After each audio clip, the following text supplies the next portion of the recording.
टैक्सील.com के YouTube channel पर मैं सीए सतबीर सिंह आपका स्वागत करता हूं। इस जीएसटी न्यूज़ में हम लोग डिस्कस करेंगे कि यदि आप जीएसटी का रिफ़ंड क्लेम कर रहे हैं तो आपको कौन कौन से डॉक्यूमेंट्स साथ में लगाने हैं रिफ़ंड एप्लीकेशन के, ताकि जीएसटी ऑफिसर जल्दी से आपका रिफ़ंड रिलीज़ कर पाए। सबसे पहले हम केस लेते हैं कि यदि आप गुड्स का एक्सपोर्ट कर रहे हैं और बिना जीएसटी की पेमेंट के, तो आपको कौन से डॉक्यूमेंट साथ में लगाने हैं रिफ़ंड क्लेम करने के लिए। सबसे पहले आपको जीएसटी पोर्टल पर जाना है, RFD 01A फॉर्म को फाइल करना है और इसका प्रिंट आउट लेना है और एप्लीकेशन रेफरेंस नंबर का प्रिंट आउट लेना है। इसके बाद पर्टिकुलर मंथ्स के लिए जो GSTR 3B या फिर GSTR 1 है उसके प्रिंट आउट्स आपको लेने हैं। अंडरटेकिंग आपको देनी है एज पर सर्कुलर नंबर 24/2017। इसके अलावा रूल 91 के अकॉर्डिंग आपको अंडरटेकिंग देनी है कि कोई प्रोसिक्यूशन नहीं हुई है। इसके साथ ही आपको स्टेटमेंट 3 देनी है एज पर रूल 89 सब rule 2 close B and C। Statement 3A देनी है एज पर रूल 89 सब रूल 4। एक्सपोर्ट इनवाइसेस और इनपुट सर्विस इनवाइसेस की कॉपी आपको देनी है। बैंक रियलाइजेशन सर्टिफिकेट और फॉरेन इनवर्ड रेमिटेंस सर्टिफिकेट की कॉपी आपको लगानी है। डिक्लेरेशन 1 लगानी है कि आपने किसी और अथॉरिटी के पास रिफंड के लिए अप्लाई नहीं किया है। इसी प्रकार ही आपको डिक्लेरेशन 2 लगानी है कि आपने रेलेवेंट इनवाइसेस के लिए कोई रिफंड अभी तक क्लेम नहीं किया है।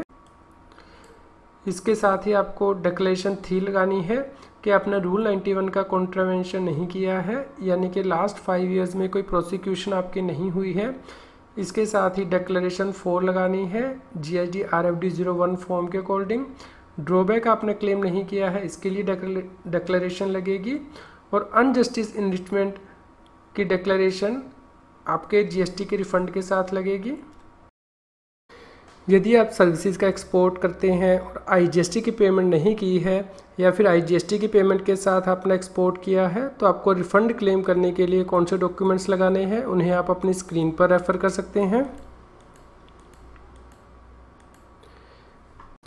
इसी प्रकार ही यदि आपने जीरो रेटेड सप्लाई की है स्पेशल इकोनॉमिक जोन यूनिट को या फिर स्पेशल इकोनॉमिक जोन डेवलपर को, तो आपको कौन से डॉक्यूमेंट्स रिफंड क्लेम करने के लिए लगाने हैं उन्हें भी आप अपनी स्क्रीन पर रेफर कर सकते हैं। यदि आपका एक्सेस बैलेंस पड़ा हुआ कैश लेजर में, तो आपको रिफंड लेने के लिए कौन से डॉक्यूमेंट साथ में लगाने हैं उन्हें भी आप अपनी स्क्रीन पर रेफर कर सकते हैं। इसी प्रकार ही यदि आपका एक्यूमुलेटेड इनपुट टैक्स क्रेडिट पड़ा है due to inverter tax structure, तो आपको कौन से डॉक्यूमेंट्स साथ में लगाने हैं जीएसटी का रिफंड क्लेम करने के लिए उन्हें आप अपनी स्क्रीन पर रेफर कर सकते हैं। इसी प्रकार ही डीम्ड एक्सपोर्ट के केस में आपको कौन से डॉक्यूमेंट्स लगाने हैं ताकि आपको जीएसटी का रिफंड क्लेम कर पाएँ, उन्हें भी आप अपनी स्क्रीन पर रेफर कर सकते हैं। इस लिस्ट को रेफर करने के लिए लिंक इस जीएसटी न्यूज़ की वीडियो डिस्क्रिप्शन में भी दिया गया है। आज की जीएसटी की न्यूज़ आपको कैसी लगी इसके बारे में हमें बताएं। लाइक करें और शेयर करें। जितना अधिक आप लाइक करते हैं और शेयर करते हैं उतनी ही अधिक हमें प्रेरणा मिलती है कि हम और भी अधिक अच्छी जीएसटी की न्यूज़ आप तक पहुंचा पाएं। यदि आप जीएसटी से रिलेटेड रेगुलर अपडेट्स अपनी ईमेल आईडी पर मंगवाना चाहते हैं तो आप हमारे न्यूज़लेटर को सब्सक्राइब कर सकते हैं, जिसका लिंक इस जीएसटी न्यूज़ की वीडियो डिस्क्रिप्शन में भी दिया गया है। यदि आप हमारी प्रीवियस जीएसटी न्यूज़ को सुनना चाहते हैं तो आप हमारे चैनल की प्लेलिस्ट को रेफर कर सकते हैं।